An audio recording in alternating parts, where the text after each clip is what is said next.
তার নিজের ভালোই হচ্ছে নাকি, বা টাকা পয়সা হচ্ছে, বাড়ি গাড়ি হচ্ছে, কিন্তু সবার ভালো হচ্ছে কি? কিন্তু দুধ যে গোয়ালা বাড়ি বাড়ি দিচ্ছে, দুধ বিক্রি করছে, ছোট্ট ছেলে তার মা মারা গেছে, মাত্র স্তন দুধ পাই না, তার কাছে গোয়ালার দুধটা, গোমাতার দুধটাই অমৃত। তাহলে দেখুন কি কর্ম তার, কি কর্ম তার। একটা 1000 টাকা লিটার আর একটা 40 টাকা, 60 টাকা, 100 টাকা লিটার, কিন্তু কি হচ্ছে কর্মতে? তার সংসারও চলছে, বিক্রি না হলে ছেলে মেয়েও খাচ্ছে, আর যার ঘরে দিচ্ছে তারও কল্যাণ হচ্ছে। তাহলে কর্ম এমন করো নিজের সঙ্গে অপরের ভালো হয়। ভগবান বলছে আমার কাছে প্রিয় কে হয়?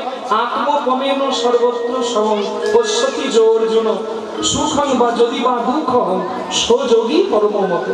আমার কাছে যোগীকে, যে যোগ করে, যে ধ্যান করে, সেই শুধু নয়, যে নিজের সামান্য স্বার্থ ত্যাগে জগতের মঙ্গল করে, এমন কাজ করে যে নিজের ভালো হয় এবং দশেরও ভালো হয়, নিজেকেও ভালোবাসে এবং জগৎকেও ভালোবাসে, সে আমার কাছে যোগী হয়। নিতাই গৌর প্রেমানন্দে।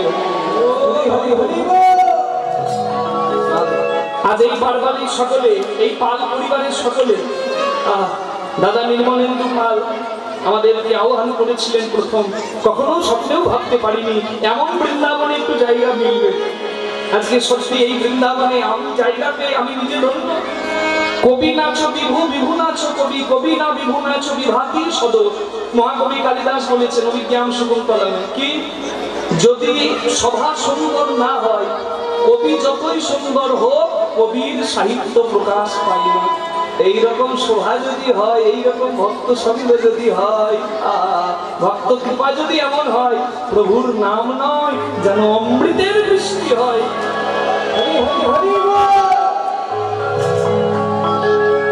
হরে কৃষ্ণ হরে কৃষ্ণ কৃষ্ণ কৃষ্ণ হরে হরে, হরে রাম রাম রাম হরে হরে, হরে কৃষ্ণ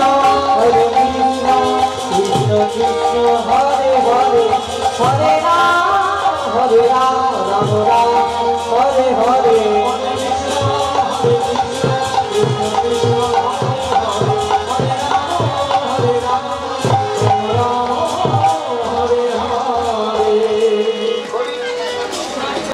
হলে হবে না, কারণ আজকের দিনটাই ভগবানের স্মরণে, তা স্মরণে যদি ধৈর্যচ্যুত হয় তাহলে সব ব্যর্থ। নারীর সৃজন অতিশয় কঠিন, কেবা সে বুঝিবে তাই, বুঝিতে অবধি নারীলে বিধি বিসম্মৃত একই পাত্রে রয়। যেমন দীপিকা উজাড়ে অধিকা ভিতরে অনন্ত শিখা, পতঙ্গ দেখিয়া পরয়ে ঘুরিয়া পুরিয়া মরয়ে পাখা, তেমতি ঘুরিয়া জগতে জারিয়া কাম অনলে পুরি মরে, রসঙ্গ যে জন সে করয়ে পান বিষ ছাড়ি অমৃতে, হংস চক্র বাঘ ছাড়িয়া উদক মৃণালে দুগ্ধ সদা খায়, তেমতি নইলে কোথা প্রেম মিলে, কোথা অমৃত মেলে, দ্বিজ চণ্ডী দাস তাহা গায়। এই কথাটা যদি একটু আমরা বিচার করে গ্রহণ করি, তাহলে আমাদের অচৈতন্য হৃদয়ে চৈতন্য হবে।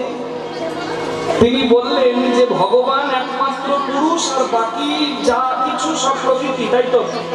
এ প্রকৃতি পুরুষের মিলন। যারা অহংকার করে পুরুষ বলে মুখ তুলি, কেউ কি আদৌ পুরুষ? প্রকৃতির অন্তর্গত যারা, জল বায়ু যাদের সম্বল, তারা সবাই হচ্ছে প্রকৃতির অন্তর্গত নারী। ভগবান পুরুষ আর সবাই হলো প্রকৃতির অন্তর্গত যারা নারী। জীবাত্মা পরমাত্মার মিলন, এ হলো প্রেম, আর বাকি যা কাম।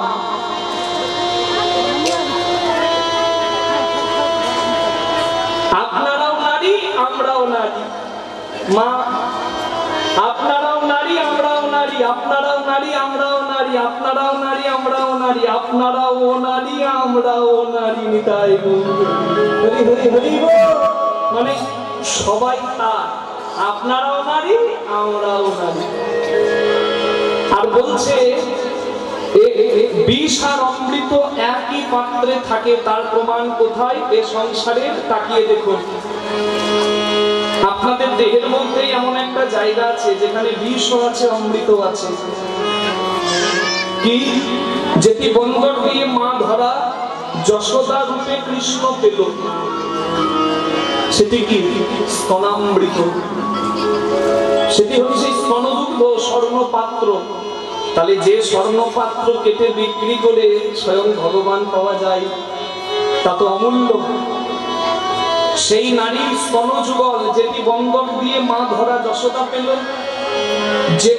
যে দুটি স্তনবদ্ধ ভোলানাথকে প্রসন্ন করার জন্য মা লক্ষ্মী 100টি পদ্মের মধ্যে 2টি পদ্মের অভাব ছিল বলে নিজের স্তনবদ্ধ ভোলানাথের সেবাই দিল।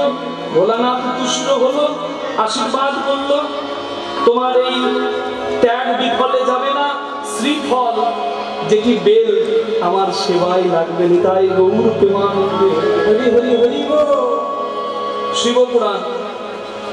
তাহলে কত মূল্য চিন্তা করুন। তাহলে সেই নারীর স্তনযুগলকে বলা হয় স্বর্ণপাত্র, সোনার পাত্র। সিংহের দুধ মাটির পাত্রে থাকে না, সোনার পাত্রে থাকে। আর অমৃত মাটির পাত্রে থাকে না, স্বর্ণ পাত্রে থাকে। একই জায়গা সমুদ্র মন্থন, যেখানে বিষ উঠল ফলাফল, যেখানে অমৃত উঠল। অমৃত যে পাবার সে পান করলো, বিষ যার পান করার সে পান করলো।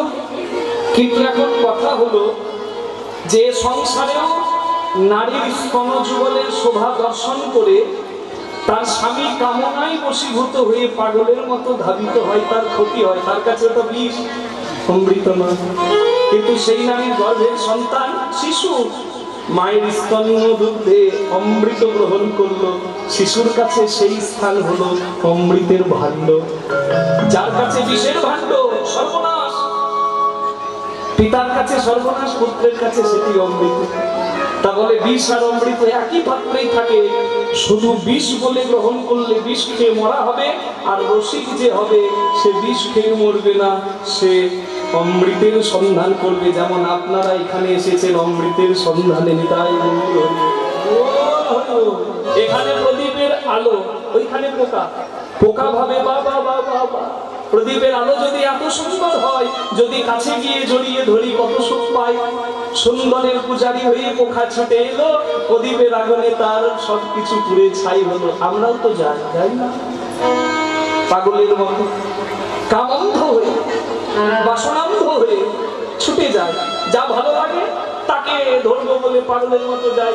মরুভূমির মরীচিকা ধরবে বলে গিয়েছিল মধুসূদন দত্ত, মাইকেল হলো, ফিরে এলো, লাভ কি হলো? ব্যর্থ।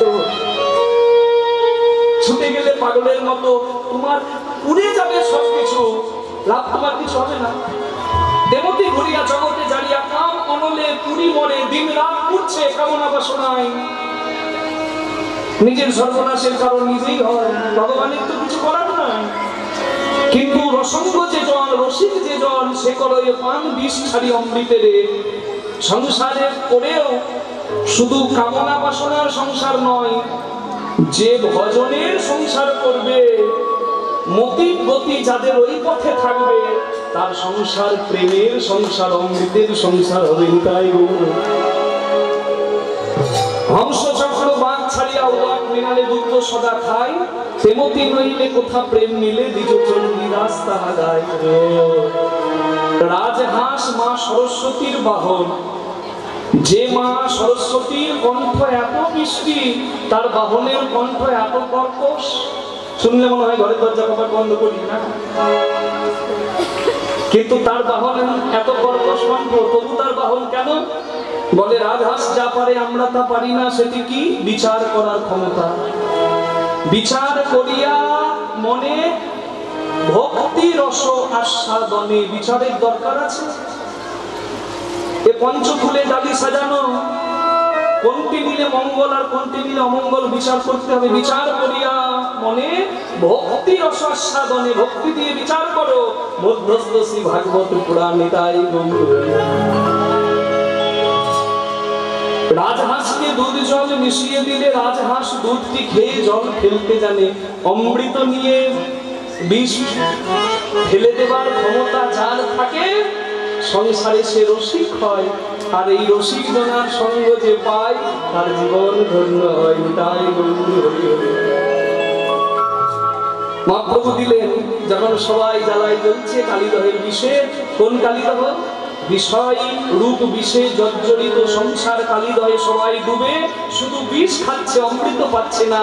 কলিযুগের মতি কম, ধৈর্য কম, আয়ু কম, তাই মহাপ্রভু দিলেন অমৃত মাখা ধন, যার নাম হরিনাম সংকীর্তন। এই রূপে উদ্ধারিল যত নর নারী, এই রূপে উদ্ধারিল যত নর নারী, এই রূপে উদ্ধারিল যত নর নারী,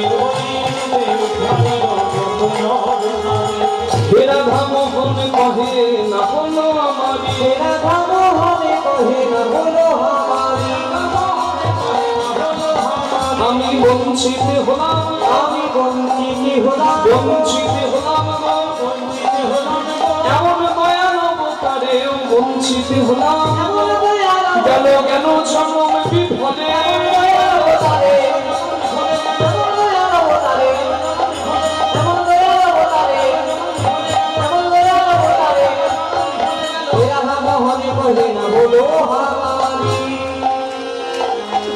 এই রূপে উদ্ধারিল যত নর নারী, যত নর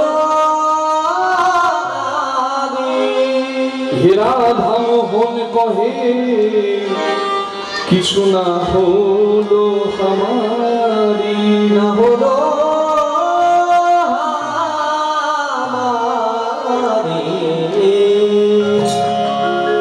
সকলে মিলে আজকে লীলার মধ্যে চাই। আজকে একটু অজানাকে জানা, অচেনাকে চেনার চেষ্টা করব। জানি না কতটা প্রভুর কৃপা হবে। কীর্তন পরিবেশনের রসাভাস হবে, ত্রুটি হবে। আপনারা সন্তান স্নেহে কৃপা দৃষ্টি দিয়ে ক্ষমা করবেন, এইটুকুই প্রার্থনা। নিতাই বন্ধুকে মানন্দে হরি হরি হরি বল। জন্ম নিয়ে আমরা 5 জন পিতার কাছে ঋণী। এক হচ্ছে জন্মদানয়তে পিতা, জন্মদাতা বাবা। 2 হলো কন্যা সম্প্রদানয়তে পিতা, কন্যা সম্প্রদান করে যিনি বাবা। 3 নম্বর হলো দীক্ষা দানয়তে পিতা, গুরু বাবা। 4 নম্বর হলো রাজ্যে থাকলে অন্ন দানয়তে পিতা, যে রাজ্যে থাকি সে রাজ্যের বাবা। আর 5 পিতা হচ্ছে স্বয়ং ভগবান, যিনি জগৎ পিতা। তাহলে এই পঞ্চ পিতার কাছে তো আমরা মাথা নামাই, ঋণী।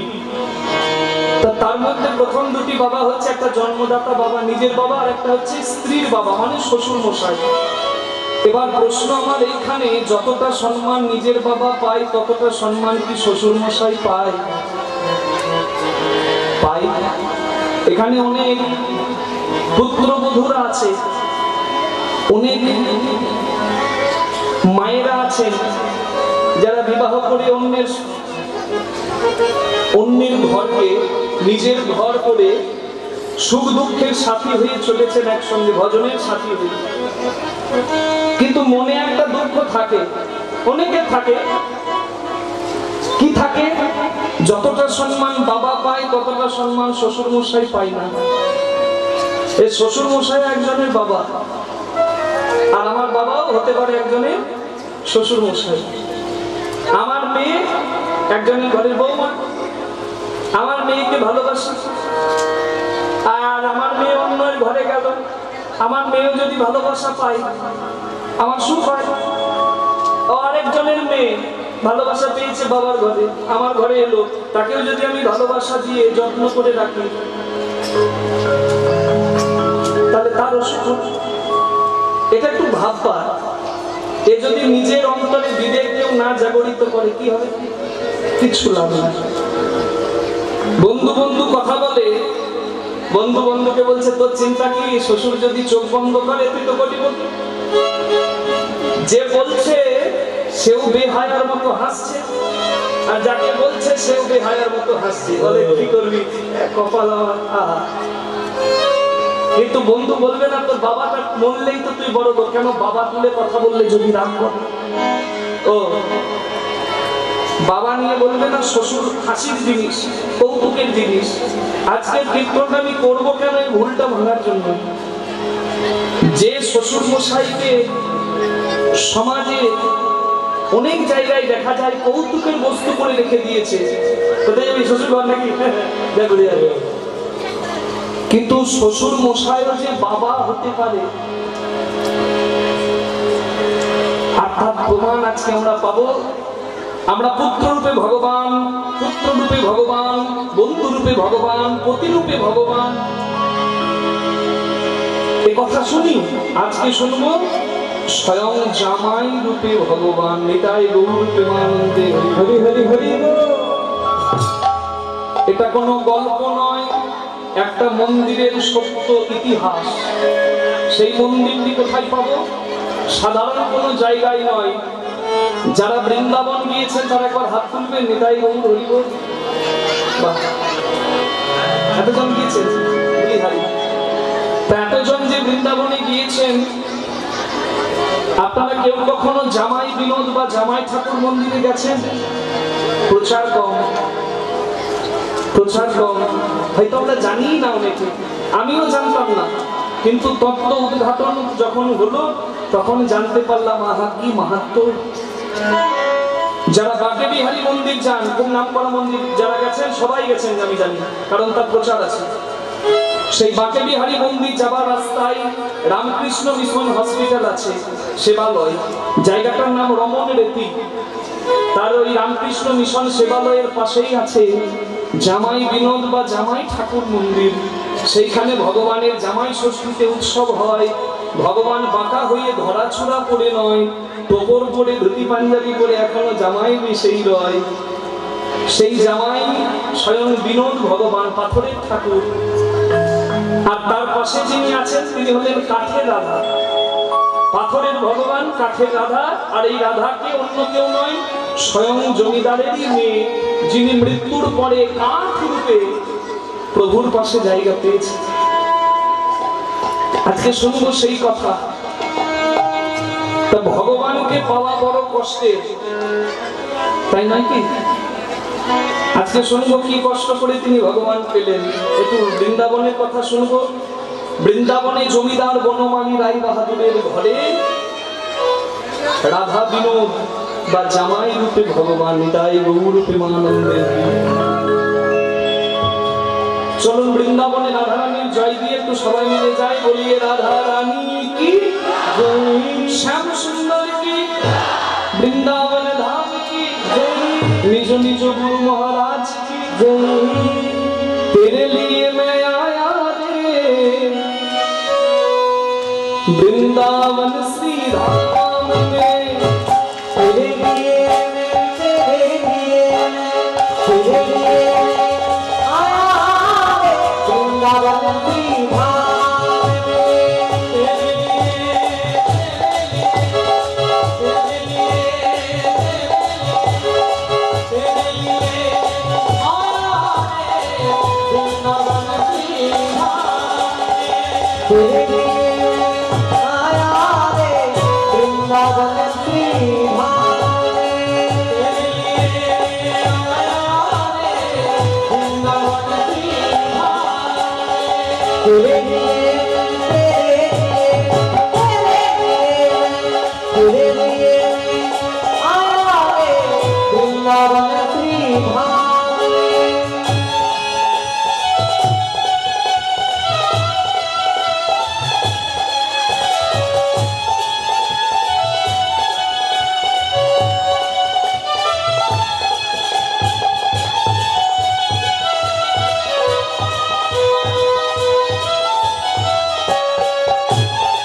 ब्रजवासी के छुट्टे खाओ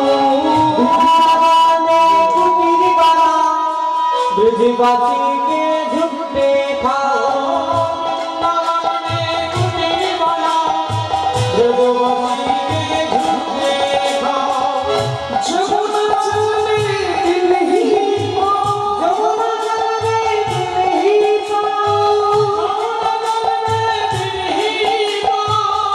जीवन सफल बनाओ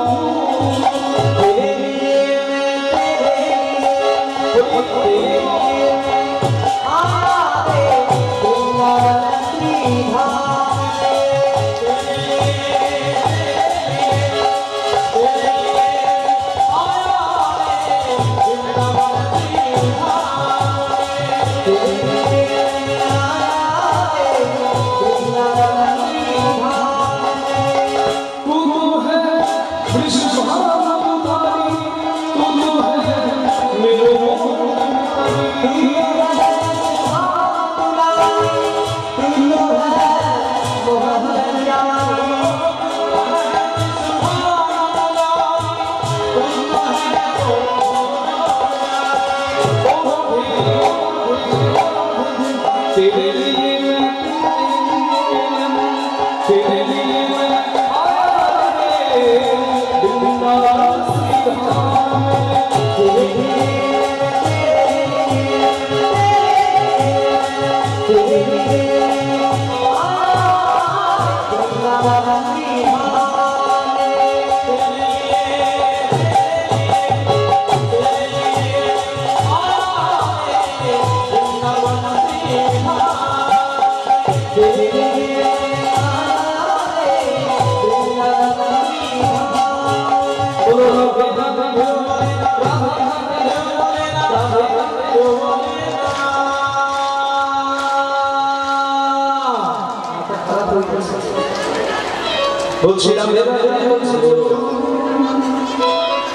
একটু কানে কম শুনে জোরে বলি বলো রাধে রাধে সবাই মিলে প্রেম সেবা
জামাই ঠাকুর ভগবান কি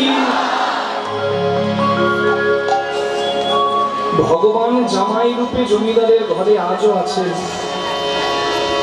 জমিদার নেই কিন্তু তার মন্দির আলো করে ভগবান এখনো আছেন জামাই এখন আমরা যদি যাই জামাই ষষ্ঠীর দিনে মন্দিরের নিয়ম যদি যুগলে যাওয়া হয় তাহলে শ্বশুর শাশুড়ি মনে করে সেবা দিতে হবে সেবার ডালা দিতে হবে ওখানে ডালা কিনে সেবার জন্য দিতে হয় যদি স্বামী স্ত্রী যান তাহলে শ্বশুর শাশুড়ি মনে করে ডালা দেওয়া মানে ওখানে ভগবানকে জামাই রূপে ডাকা হয় ভগবানের এই মূর্তি কেন? কিসের জন্য? একটা লীলা করার জন্য। এই লীলার মধ্যেই দেখবো কলিকালের আধ্যাত্মিক পুনর্জন্ম এবং কৃষ্ণ প্রাপ্তি। কৃপা করলে পাওয়া যায় ভগবান বড় আরাধনার ঘর। ভগবান বড় আরাধনার ঘর। ভক্তের সাধনা ঊর্ধ্বগামী হলে ভগবানের করুণা নিম্নগামী হয়। আপনারা পুরী ধামে যান, দোহার তুলে বলেন ভাই ভাই গিরি চলো জগন্নাথ পুরী। কি আনন্দ! সমুদ্র স্নান করা হয়, জগন্নাথ দর্শন আনন্দ করে যান, ডালা নিয়ে জগন্নাথের সেবা দেন, আনন্দ করে হরিনাম করেন, আবার চলে আসে আনন্দ করে। কিন্তু জগন্নাথের কাছে গিয়ে কেউ এক ফোঁটা চোখের জল দিয়েছে? মহাপ্রভু বেছে গিয়েছিলেন পুরী ধাম। আচ্ছা, পুরী ধামে মহাপ্রভু আনন্দ করতে গিয়েছিলেন, ওই সময়টা ঠিক জানেন কি ছিল? গম্ভীরা মহাপ্রভুর কষ্টে চোখের জলের দিন মহাপ্রভু কাঁদতে জগন্নাথকে কেঁদে কেঁদে প্রার্থনা করতেন। তো মহাপ্রভু কেঁদেছেন, কিন্তু তার ভক্তকে আমরা নাচতে নাচতে যাচ্ছি, নাচতে নাচতে চলে আসছে। তা মহাপ্রভু কেন কাঁদলেন জগন্নাথে গিয়ে আমরা ভাবলাম না। তিনি জগন্নাথে গিয়ে কেঁদেছেন, বিরহের জায়গা মহাপ্রভু জগন্নাথ। যে গম্ভীরায় মহাপ্রভু বিরহের জ্বালা সহ্য করেছিলেন, ছোট্ট একটা জায়গা, কত বিশাল দেহ কিন্তু থাকতেন 7 ফুটের দেহ মহাপ্রভু, আমাদের থেকে 1 হাত লম্বা, আমরা তো 6 ফুট, মহাপ্রভু 7 ফুট। এই এত বড় দেহ থাকতো কতটুকু জায়গার মধ্যে? 5 ফুটের জায়গার মধ্যে। মানে যতদিন মহাপ্রভু বিরহ সহ্য করেছিলেন, মহাপ্রভু ভালো করে পা দুটো মিলে চরণ মিলে শুতেই পড়ে। কি কষ্ট, কি ত্যাগের কথা বলি কে করতে পারি? মহাপ্রভু জানতেন পুরী ধামে জগন্নাথ আনন্দের নয়, ত্যাগের ভগবান। আপনারা পুরী ধামে যান, 18 মালা দর্শন করেছেন। রাজা ইন্দ্রদুম্ন বলে জগন্নাথ হে নীলমাধব, তোমাকে ছাড়া কিছু চাই না। বলে যে বলে আমার নাশ আমি তার করি সর্বনাশ, আমাকে ভালোবাসলে তোমার সর্বনাশ করে দেবো আমি। বলে তুমি যা করার করো, আমি তোমাকেই চাই। মা এক এক করে 18টা পুত্রকে কেড়ে নিয়েছে। তুমি আমার সব কেড়ে নাও, তাও তোমাকেই চাই। 18 মালা, 18 সন্তানের বলিদান। পুরী ধামে যখন যান, সেই ত্যাগের ভগবানকে নয়ন জলে যদি কেউ না একবার স্মরণ করে, তাহলে মহাপ্রভুর দাস সে কি করে হতে পারে? মহাপ্রভুর দেখানো পথেই তো যাবে। আপনারা জানেন নবদ্বীপে গোপীনাথ, যেখানে গোবিন্দ ঘোষ মহাপ্রভুর পার্শ্বদ, সামান্য হরিকথা সঞ্চয় করার জন্য মহাপ্রভু তাকে ত্যাগ করেছিলেন। বলে সন্ন্যাসী ধর্ম সঞ্চয় নয়, যাও ফিরে যাও।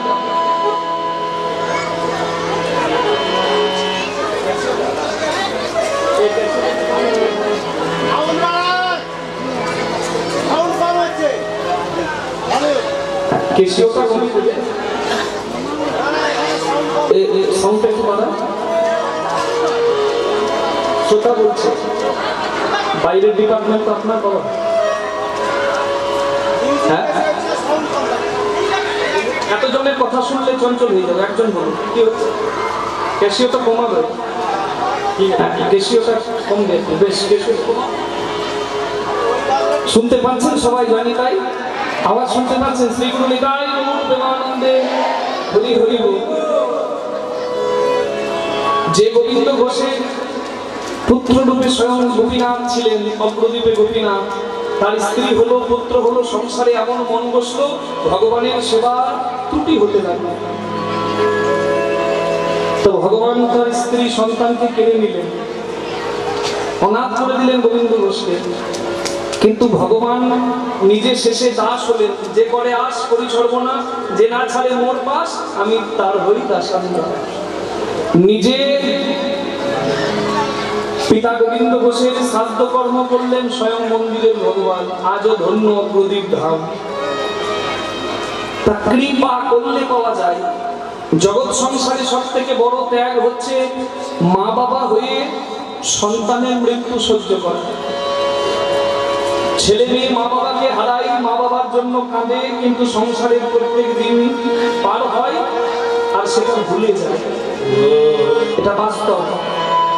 কিন্তু মা বাবা বেঁচে থাকতে যদি কারো সন্তান মারা যায়, প্রত্যেকটা দিন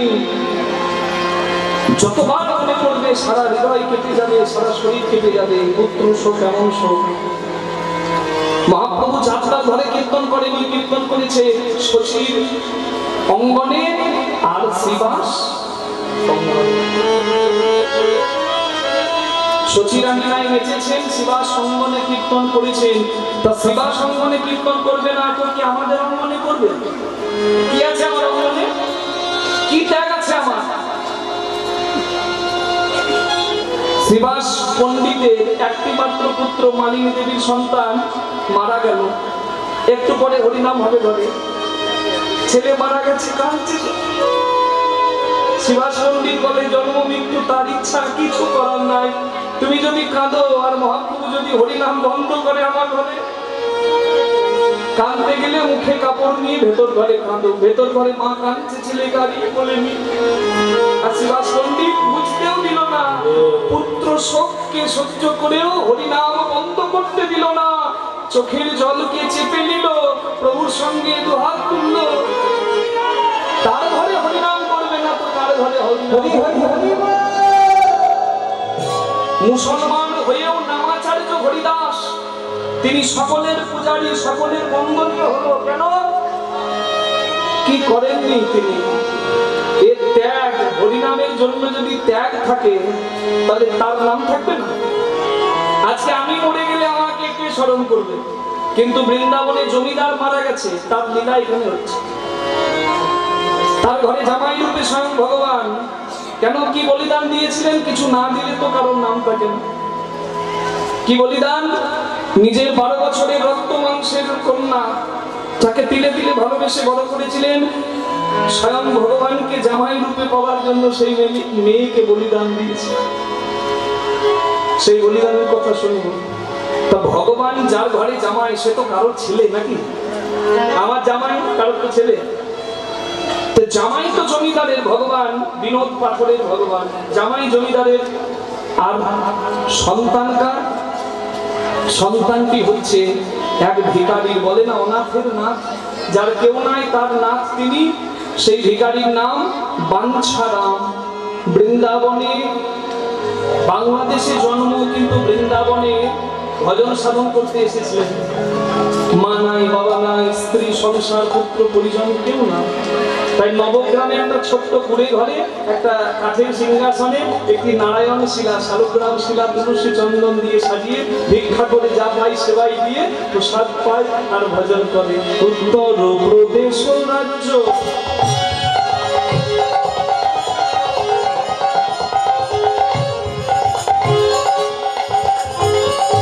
পরাশ জেলা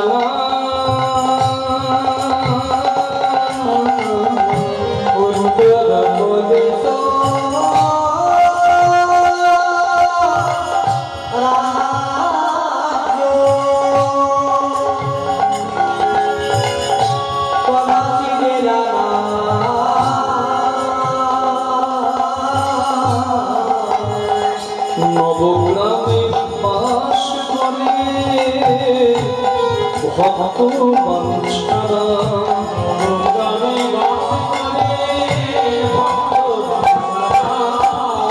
পূজার থালা সাজা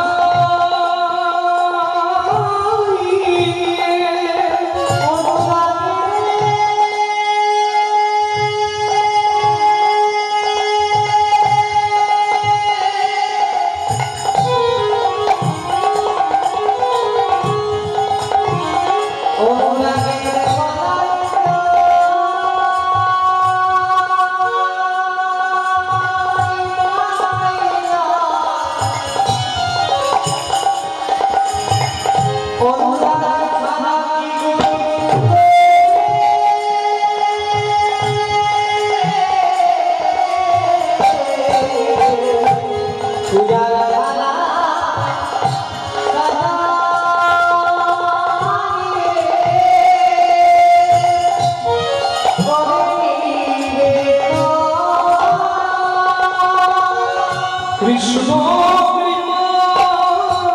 কৃপা করো বলে করো এ ক্রন্দন কৃষ্ণ কৃপা করো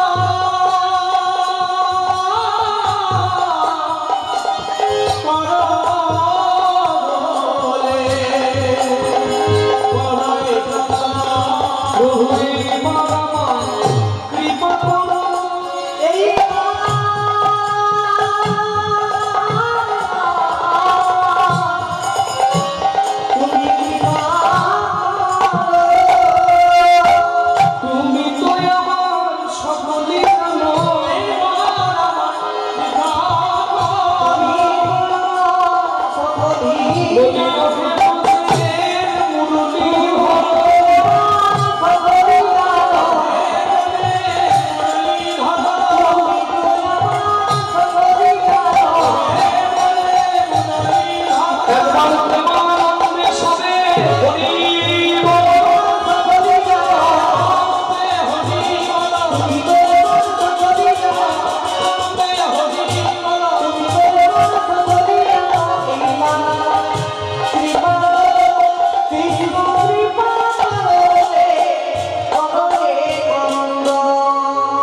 ভক্তের জয় হোক, জয় হোক, ভক্তের জয় হোক, জয় হোক, ভক্তের জয় হোক, জয় হোক। নবগ্রামে থাকে ভক্ত বাঞ্ছারা, যার একটা ছোট্ট কুড়ে ঘর, একটা কাঠের সিংহাসন, তাতে শালগ্রাম শিলা, নারায়ণ শিলা, তুলসী চন্দন দিয়ে সাজানো। নীতি প্রতিদিন ভিক্ষায় যা পায় সেবাই দিয়ে প্রসাদ গ্রহণ করে ভজন সাধন করে আর ভগবানের কাছে কাঁদে।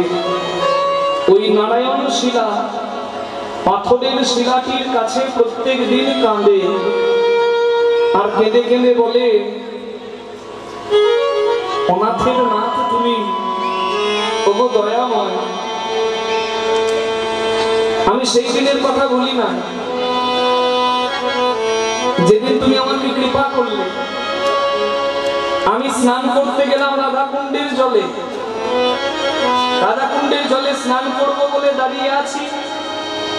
একটা ব্রজবাসী এসে আমার হাতে একটা থলি ধরিয়ে বলে, বাবা তুমিও রাধাকুণ্ডে এসেছো, আমিও এসেছি, তুমিও স্নান করবে, আমিও ডুব দেবো, তবে আমার একটু তাড়া আছে, তুমি কি আমার থলি ধরে একটু দাঁড়াবে, আমি একটা ডুব দিয়ে আসি। আমি থলি ধরে দাঁড়ালাম আর সেই ব্রজবাসী ডুব দিল রাধাকুণ্ডের জলে। সকাল থেকে দুপুর হলো, দুপুর থেকে সন্ধ্যা হলো, যে ডুব দিল সে আর উঠে এলো। আমি বুঝতে পারলাম এই সাধারণ কেউ নয়।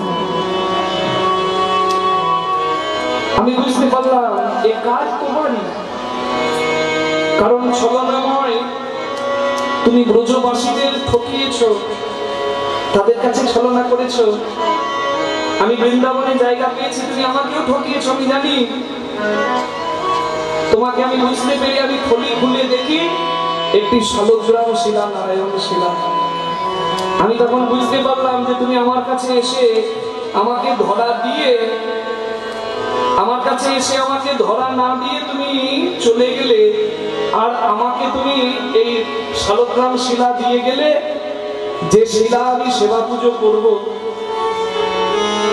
তোমার ইচ্ছাই পূর্ণ হয়েছে, আমি সেবা পুজো করছি। এই পাথরকে আমি আমার সিংহাসনে বসিয়ে আমি তোমাকে স্মরণ করছি, কিন্তু তোমার কাছে একটি প্রার্থনা, দয়াময়, আমি এমন রূপে তোমায় চাইনি যে রূপে কথা বলতে পারবো না, যে রূপে আমি তোমাকে কোলে নিতে পারবো না। তোমাকে খাওয়াবার ইচ্ছা হলে আমি খাওয়াতে পারবো না। তুমি শালগ্রাম শিলা রূপে আমায় ধরা দিলে, কিন্তু আমি কি করে খাওয়াবো, কি করে কোলে নেব? অনাথের নাম তুমি, আমার স্ত্রী নাই, পুত্র নাই, সংসার নাই, মা নাই, বাবা নাই, আমি তো অনাথ। উত্থানপদ রাজার ছেলে ধ্রুব যখন বাবার কোলে বসতে যায়, বাবা নামিয়ে দেয় না। মা সুনীতি, মা যদি নীতিযুক্ত হয়, মা যদি সুনীতি হয়, ছেলে কি করে খারাপ হয়? মাটি খাঁটি হলে ফসল ভালো হয়, আর মাটি ভালো হলে সন্তান ভালো হয়। নারী যদি সোনুরি হয় সংসার তোলে, নারী যদি আনাড়ি হয় সংসার রসাতলে যায়। নারী কল্যাণ করেছে, আবার নারীকে ধ্বংস করেছে। কল্যাণ করেছিল কোন দিন?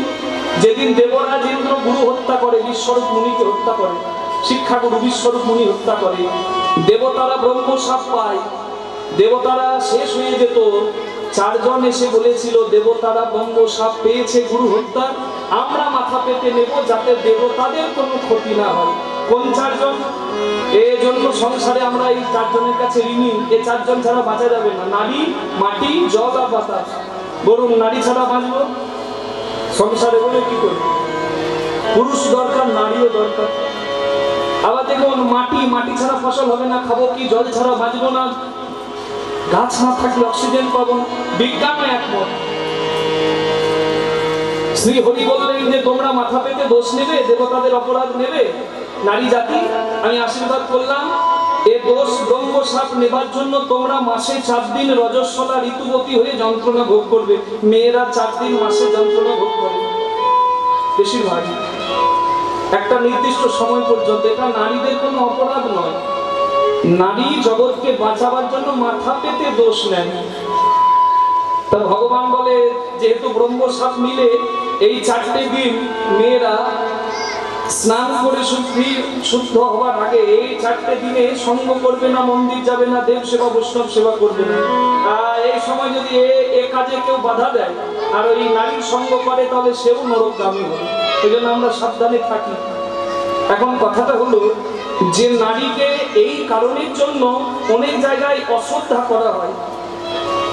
অনেক মঞ্চ দেখেছি, হরিনামের মঞ্চ, বলবেন না মেয়ে উঠবে না, নারী উঠবে না।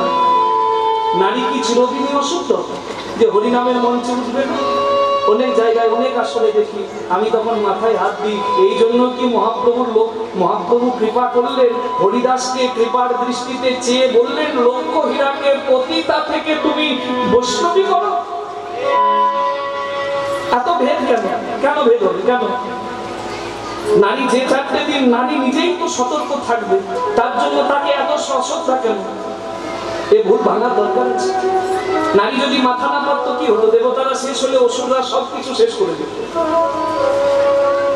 নারীর এই দোষ স্বীকার করার, এই ত্যাগের জন্য ভগবান আশীর্বাদ করলেন। আমি আশীর্বাদ করছি যে নারী রজস্বলা ঋতুবতী হবে সে নারী সন্তানের মা হয়ে আমার সৃষ্টিকে এগিয়ে নিয়ে যাবে। তাই দ্বিতীয় মাথা পাতলো মাটি। মাটির দোষ কি? মাটিতে কোনো পবিত্র যজ্ঞ হয় না, মাটিকে শুদ্ধ করতে হয়। কিরকম? গোবর দিয়ে লিপিয়ে দিতে হয় যজ্ঞ কুণ্ডের আগে, কিংবা বালি দিয়ে কুশাসন করে যজ্ঞ হয়, গৃহযজ্ঞ। জলের দোষ কোনটা? ওই যে জলের এক জায়গা থেকে আরেক জায়গায় পাত্রে দিলে ওপরে ফেনা হয়, ওটাকে যারা শুদ্ধাচারী বৈষ্ণব হয় তারা অপরাধ বলে গ্রহণ করে। ওই জন্য দেখবেন হিসের ঠেকা করিস না, এই কথাটা আমরা বলি না? এ ভাতের ঠেকা করিস না, অন্যের ঠেকা করিস না। হিসের, আপনাদের এদিকে কি হিসের কথাটা আছে? আছে? বলে অন্য ঠেকা করিস না। আমি অন্য দিয়ে বলছি, কেন? ও সবজি আলাদা রাখ, অন্য ঠেকা করিস না। আমাদের ওইদিকে মান্যতা আছে, এদিকে আছে। কেন বলে? ও অন্যের ওপরে ফেনা হয়, দেখেছে? ও জলের ওই যে ফেনা, ওই ফেনাই হয় দোষ। ওই জন্য শুদ্ধাচারী বৈষ্ণবকে যখন তখন আপনি জল দেবেন, যাত্রার হাতে যখন তখন জল গ্রহণ করে না। কেউ যদি সিদ্ধান্ত জানে তার হাতে গ্রহণ করে, যদি ভক্ত হয়, যদি দোষ খণ্ডন করতে একটি তুলসী পত্র দিয়ে অর্পণ করে শ্রদ্ধা ভক্তি দিয়ে, দেখবেন বৈষ্ণব যদি প্রকৃত হয় জল গ্রহণ করে। নিতাই গৌর হরি হরি হরি হরি হরি। গাছের দোষ কোনটি? ওই যে গাছের আঠা যেটিকে ধুনো রূপে দেওয়া হয়। ধুনো হলো অভিশাপ। তাহলে ধুনো যদি অভিশাপ হয়, ধুনো দিয়ে কি করে জগতের কল্যাণ হয়? বলে কল্যাণ তখনই হয়, ভগবানের আশীর্বাদ আছে, যখন ধুনো শুদ্ধিকরণ করা হয়। নারকেলের ছোবড়া দিয়ে কিংবা গোবরের ঘুটে দিয়ে কিংবা কর্পূর মিশিয়ে ধুনো শুদ্ধিকরণ করে দেওয়া হয়, তখন ধুনো দিয়েই জগতের কল্যাণ হয়। তাই গৌর হরি হরি হরি। নারী যদি সুনুরি হয় তোলে, নারী যদি আনারি হয় রসাতলে করে। নারী সুনীতি, মা নীতি, তার ছেলে কি করে খারাপ হয়? মা এখনো মহাপুরুষ মহাপুরুষের জন্ম এই ভারত ভূমিতে হবে, আমাদের বীর মাটি, এ ভারত মাটি। ভারত মা, বাবা নয় মা, ভারতের মূল মা নারী শক্তি। চিন্তা করুন, এই মাটিতে মহাপুরুষের জন্ম হয়েছে, এ মাটিতে আবারও মহাপুরুষের জন্ম হবে।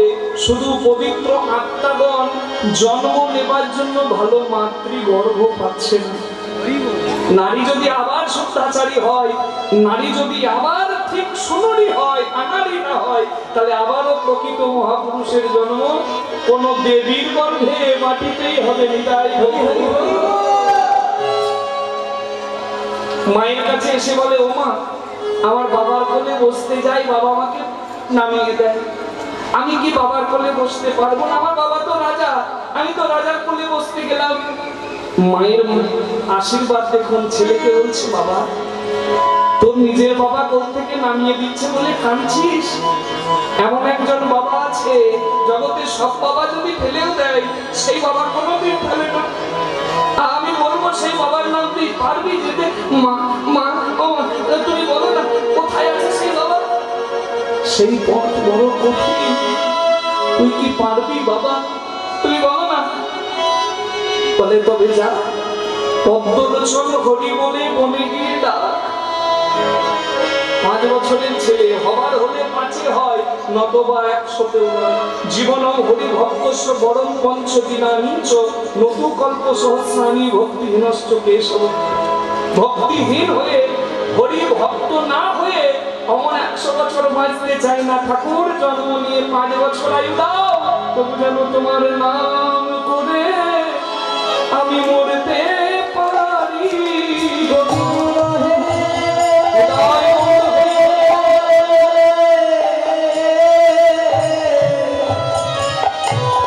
যেন তোমার নাম